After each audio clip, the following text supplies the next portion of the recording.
All right, here we go. Sikkim 365 Radio, 365 Sports. We're on a webcam today. Craig Smoak to my left, Paul Catalina up against the other side of the window. This is the press box for high school football, week number 10 of 11 in the state of Texas. We'll have Cedar Hill midway, 7 o'clock pregame, and of course, as well, 7:30 is the kickoff coming up after this. 7 o'clock is when we'll do it. We'll also be on 106.7 FM, The Eagle. Ole Miss hanging around 6-1. And Neil McCready joins us, rebelgrove.com. They've kind of weathered the storm, but where they are in that conference, you kind of look up and you never seem to get away from someone punching you a little bit or trying to come at you, like, for example, Auburn this week. Your thoughts on where they are, Neil, as compared to maybe even a month ago? Much better on defense, really beat up on offense, finding ways to win, which is the key thing good teams do. Really being guided by an elite quarterback in Matt Corral, who's having a special season. And the beat-up part on offense, especially offensive line, a wide receiver, that's the big concern going into Saturday against Auburn. How big was it for Matt Corral to come out of, because he looked like, again, the whole offense was beat up, but after that game out of Tennessee, he looked like he was really beat up. How big was it for them for that not to be a big deal? I mean, huge. Obviously, he's an elite quarterback, maybe the best quarterback in the country. And, the thought of him suffering an injury that would cost him time is the end of any championship dream that they might have. So for him to be healthy enough to play and play well against LSU was big. And then they got a huge lift from their defense, which played after a kind of a slow start, played exceptionally well and let them get out of there with a pretty easy win against LSU. Neil, how much talk has there been about the coaching carousel and Lane Kiffin's potential participation in that? How much has that served as a storyline here over the last few days or even more than that? And has it really made any difference at all, you think, in terms of the tenor and tone of the team? Well, I mean, the Lane Kiffin coaching carousel storyline has been active since the first day that he got here. Right. I think it will always be that way, whether he stays here 2 more months or 20 more years or anywhere in between. I think he likes his name being out there. I think his representation likes his name being out there. Lane gets clicks, so media love to write about Lane. But is it a distraction? I don't think so. I don't believe kids pay a lot of attention to that stuff. They're pretty focused. They've appeared to be pretty focused. And, listen, the one job that's out there that everybody talks about the most is LSU. But that if you know a lot about that job and about Lane, that's not the greatest fit in the world. If it were Florida that was open or something like that, I'd say, well, it's something to keep an eye on. And who knows, right? I mean, something might open up where he goes. Maybe he has a hankering for the NFL at some point, and that happens. I don't know. But I think Ole Miss is prepared to pay him. They're prepared to give him what he wants. And at some point, if he leaves, it'll just be because he wants to leave. It won't be because there's no money or resources or those kind of things. Is it more likely that Lane Kiffin is the head coach next year, or that Jeff Lebby might not be the offensive coordinator because he got a head coaching job somewhere?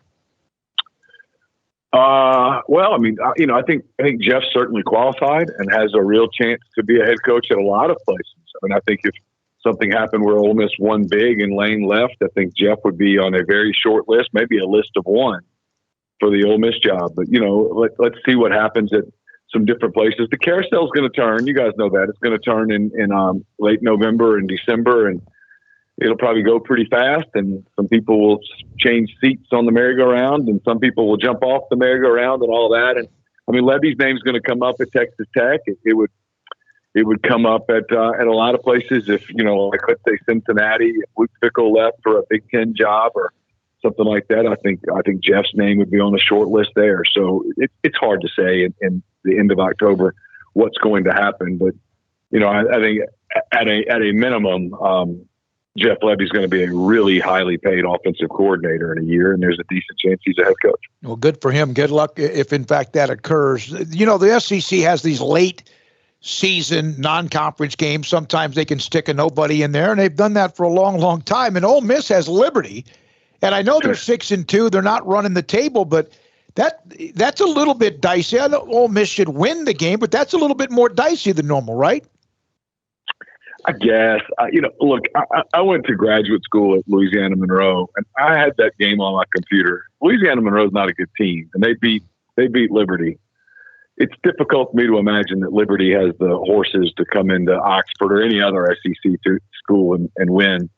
The quarterback's very good, Malik Willis, but the tools around him are not. So in an ideal world, you'd play some 1-7 team that didn't have a pulse. But Hugh Freeze was the former coach at Ole Miss. That'll be the storyline. Nobody will take that lightly. It'll get some headlines. But no, I mean, look, there's 3 games left on Ole Miss's schedule that are potential landmines: Auburn, Texas A&M, and Mississippi State. But it's not Liberty and it's not Vanderbilt. Well, let's talk about that one that is that team that could be a threat, Auburn. What do you see from the War Eagles? Obviously, they've got some talent as well and familiar foe. But what do you see in the Tigers, and in particular how they match up with Ole Miss this time around? Well, they're coming off an open date. They played really well 2 weeks ago up in Fayetteville against Arkansas. And Bo Nix played one of his better games in an Auburn uniform. He's always had success against Ole Miss. They've got a strong running game with Bigsby and the freshman from Mississippi. They've always been pretty good up front. I think they're pretty good up front this year on both sides of the line of scrimmage. Their linebacker core is a little banged up. They're waiting to see if one of their top linebackers can get back, and then in their secondary, I think they just kind of average. And that's the key thing for Ole Miss is, can you run the football against Auburn? They've run it against most everybody this year. They didn't run it well against Alabama, and that ended up being the downfall that day. But if they can run it against Auburn and create some situations where they're ahead of the 6, they're going to be able to take some of the deep shots they want to take with Corral. And then defensively, it's just about containing Bo Nix. You can't let him beat you with his feet. You have to make sure that if he's going to beat you, he beats you with his arm. And you have to control their running game. Can Corral win the Heisman? Can he? Yeah, sure. Yeah, I mean, I think, yeah, I mean, he's got that. He's in that mix, and it seems like this year there's been some of the big names that people thought they're not even a part of it anymore. What will he have to do other than his stats? Maybe win the rest, or possibly lose one more? Yeah, I think he could win it at 10-2 with huge stats. I think if they're 11-1, they're not getting there without him playing well. So if Ole Miss is 11-1 in that scenario, and again, I'm not predicting that at all. In fact, I don't think that's likely. But if they were to get to 11-1, that means they beat Auburn tomorrow night. It means they beat Texas A&M in 2 weeks. It means they beat Mississippi State on Thanksgiving night. It means a lot of people see those games.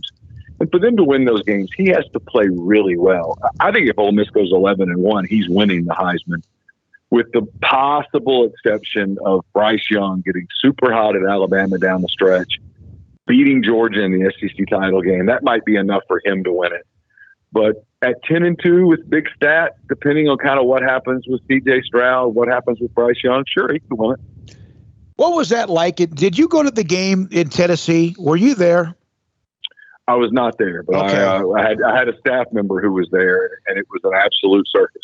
Yeah, that was a bad scene, man. That was weird. We sometimes overblow stuff like that, but that was nuts. Well, it just came out a little while ago, or a couple hours ago, that Tennessee's banned 16 students and I think like another 9 non-students for throwing stuff. They identified them for throwing stuff on the field, so they banned them for. What about the other 1,500 objects? Yeah, I don't know about all that. I don't know. I don't know. I mean, clearly it was just those 25 people standing by the garbage can, heaving stuff on the field. Did he keep that golf ball that he showed to the ref? I thought that was pretty funny. When he just what do you think? Yeah, it's Lane Kiffin. What do you think? You think he kept the golf ball? Oh, Lane kept the golf ball. Yeah, Lane will.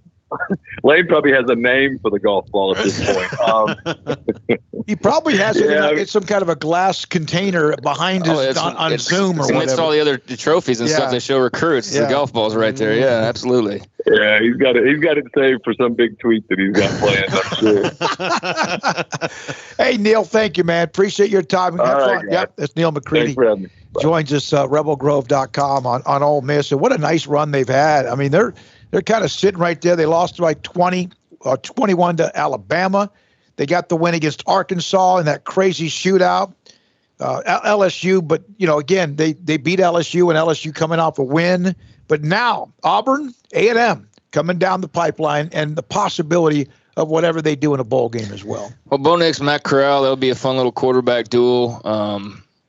It's the game itself, a lot of good little matchups, and it's just two good teams out of the SEC doing battles. So I think that'll make for a fun contest, and obviously a lot riding on it. And I mean, you asked about Matt Corral and the high, like, yeah, absolutely, he's got a chance. I mean, he's right there. He's got to be, a third of the country's favorite, and a third loves Stroud, or a third love this guy, but he's 1C, 1B, 1A, whatever you want to name him. And I agree with Neil that if they, were to go run the table here. Absolutely, he could be the guy who raises the trophy at the end with the wins they had. But this should be a fun game. And there's precedent for a Heisman Trophy winner to get absolutely boat raced a couple times and once or twice, and then win it. I mean, look, RG3 had one tough loss, and then we thought he was kind of maybe out of the Heisman race because Oklahoma State and A&M that year just beat the living dog crud out of Baylor, and then they come back after that and beat Oklahoma, and then all of a sudden it's like, oh, wait a minute, almost lost to Kansas, and then they beat Oklahoma. So that was how he kind of built up his Heisman resume. So the Alabama game, if they're 10-2, I'm still, if I have a Heisman vote, I might vote for Matt Corral over everybody. Well, I do, and I kind of haven't even really thought about who I'm going to vote for because right now there's still so much that can be done. Yeah, but there's a field that's there. Like the field's clear now. I mean, it's maybe.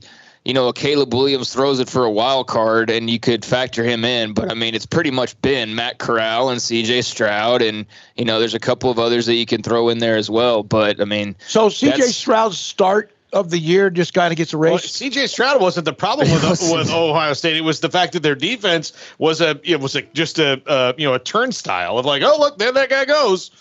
Yeah, C.J. Stroud's played pretty well of late. So, yeah. I mean, Caleb Williams, I think you got to throw in there depending on how Oklahoma finishes. But, yeah, I mean, I'm looking forward to this game. And then, the whole part about Kiffin is good to hear him kind of – like, I didn't get the LSU thing, man. Like, I said that. I was like, is LSU really that much better of a job? And you guys were like, yeah. And I'm thinking, but, like, how much different, though, is it really? Because it's the same division. It's the same – like, I get LSU the support. Ole Miss? Yeah. I get the support and you're not sharing the state, but like they're not that far off. It's not like talking about like USC versus, like San Diego State or something. Yeah. I mean, okay, you leave San Diego State to go to USC. Just for me, and I don't know how it works down there too, because, I'm sure there's some fans down there who'd be like, you're insane. Of course you leave Ole Miss for LSU. But I'm like, I don't know, man, especially when you could have, a lot of other opportunities, like he said, that may be a bit more enticing if they were to come open here in the future. But, yeah, I mean, Levy's going to be interesting. We saw him as a running backs coach at Baylor for a few years and then, obviously was out with the whole changeover that happened. But he's done a good job of, kind of building up his experience and building up his relationships and just stops and all that. And, it'll be interesting to see where he lands in the fallout of everything here in the coaching carousel. Jeff Levy did a good job of getting the hell out of this area, along with others, and they've all kind of rejuvenated their careers. And not everybody, because some of them are still struggling a little bit with where they are and if they've had a chance to stick. But Jeff Levy did a nice job, and he's still in the South. He's had a program that's obviously getting a lot of attention, and he's earned the attention he's gotten as well. Just on Lane Kiffin at LSU real quick, I think LSU probably doesn't also necessarily want to hire another big personality-driven guy. They probably need somebody who's like more of a straightforward thing because they just came off that. Usually you go, what was Nick Saban? I mean, he's not a personality-driven guy. Not that he doesn't have one. Les Miles. Les was kind of a character, eating grass, and then Kim Mulkey. Yeah. Well, that's a good point. Well, they got plenty already. Yeah. Yeah, that's true. So maybe go the opposite direction. When we come back, Jeff Howe.